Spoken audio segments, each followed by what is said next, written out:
Hi friends, welcome to Shobharani blogs. ఈరోజు special mushroom curry. ఈ curry చపాతీలోకి, రైస్లోకి చాలా బాగుంటుంది. సింపుల్ అండ్ ఈజీగా ఎలా తయారు చేసుకోవాలో చూసేద్దాం.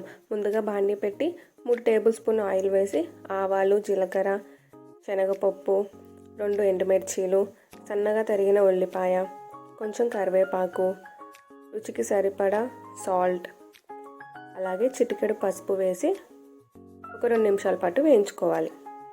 ఇందులోకి 2 సన్నగా తరిగిన టమాటా, చిన్న చిన్న పీసెస్గా కట్ చేసుకున్న మష్రూమ్ వేసి ఒక టీ గ్లాస్ అంత వాటర్ పోసి ఒక 5 నిమిషాల పాటు మూత పెట్టి మగ్గించుకోవాలి. చూడండి, ఈ విధంగా మగ్గిపోయిన తర్వాత 1 టీ స్పూన్ కారం పొడి, 1/2 టీ స్పూన్ ధనియాల పొడి, 1/2 టీ స్పూన్ గరం మసాలా వేసి మిక్స్ చేసుకోవాలి.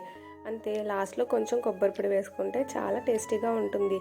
మీకు ఈ రెసిపీ నచ్చినట్లయితే like, share, subscribe to Shobharani blogs.